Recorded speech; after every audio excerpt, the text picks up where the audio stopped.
Assalamualaikum warahmatullahi wabarakatuh. Shalom, Om Swastiastu, Namo Buddhaya, dan salam kebajikan untuk kita semua. Selamat pagi, siang, sore, dan malam. Sebelumnya perkenalkan, nama saya Bintang Andika Pratama. Saya merupakan mahasiswa hubungan internasional dari Universitas Paramadina. Nah, pada kesempatan kali ini, saya ingin menjelaskan tentang hubungan bilateral dan juga kerjasama bilateral yang dilakukan antara Malaysia dengan Jepang di bawah MJPA atau Malaysia Japan Economic Partnership Agreement. Nah, MJPA ini memiliki latar belakang dari terbentuknya sebuah kerjasama ekonomi yang dinamakan dengan di Malaysia Japan Economic Partnership Agreement atau MJPA pada tanggal 13 Desember tahun 2005. Dan MJPA ini mulai beroperasi atau berlaku pada 13 Juli tahun 2006. Nah, MJPA sendiri juga merupakan sebuah kerjasama komprehensif pertama Malaysia yang mencakup beberapa hal. Yang pertama adalah perdagangan pada sektor industrial dan agrikultur, dan yang kedua terdapat perdagangan jasa, yang ketiga investasi, yang keempat ketentuan asal barang, yang kelima adalah prosedur bea cukai, yang keenam adalah kebijakan persaingan, lalu yang ketujuh adalah hak milik properti, yang kedelapan terdapat standards and governments, lalu yang kesembilan adalah peningkatan lingkungan bisnis, dan yang terakhir atau yang ke-10 adalah tindakan pengamanan dan penyelesaian sengketa. Nah, pada bidang perdagangan barang, di bawah MJPA, Malaysia dan Jepang akan mengurangi atau menghapuskan tarif pada sektor industrial dan juga produk untuk sektor agrikultur secara progresif. Lalu pada bidang jasa, MJPA ini merupakan sebuah kerjasama komprehensif yang meliputi pembebasan perdagangan dan juga jasa. Nah, lalu Jepang juga akan melakukan hal yang sama kepada Malaysia selayaknya Jepang dengan pasangan-pasangan FTA-nya atau Free Trade Agreement.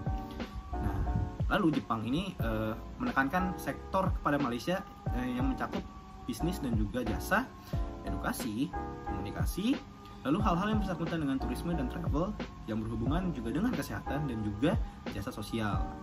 Lalu pada sektor investasi, MJPA ini menyediakan sebuah framework untuk melebarkan dan juga memfasilitasi investasi lintas batas antar kedua negara. Terdapat beberapa komitmen yang dijalankan oleh kedua negara tersebut. Yang pertama adalah National Treatment, yang kedua adalah MFN atau Most Favored Nation Treatment, yang terakhir atau ketiga adalah memperkuat perlindungan investor dan juga investasi. Tetapi MJPA ini tidak melakukan investasi pada bidang jasa. Lalu pada sektor kerjasama ekonominya, Malaysia dan Jepang juga telah sepakat untuk melakukan kerjasama pada beberapa sektor. Yang pertama adalah pengembangan industri otomotif di Malaysia yang terbentuk dalam Malaysia Japan Automotive Industry Corporation atau MAJICO. Dan yang kedua agrikultur. Yang ketiga ICT atau Information, Communication and Technology. Yang keempat adalah edukasi dan HRD. Lalu yang kelima terdapat sains dan teknologi.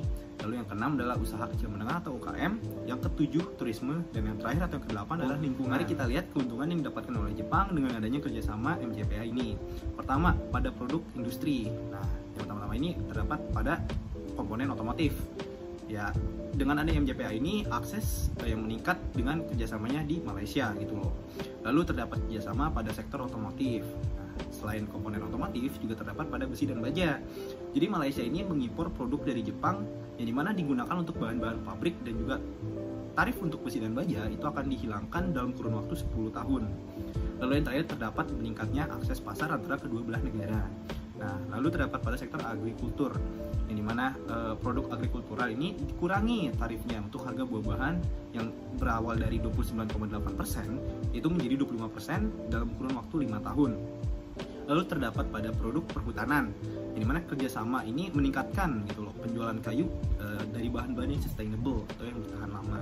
Lalu pada produk perikanan, yang dimana tuh dipotongnya tarif penjualan udang dan juga ubur-ubur.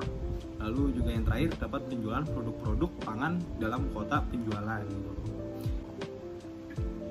Nah, jadi begitu teman-teman penjelasan singkat tentang MJPA.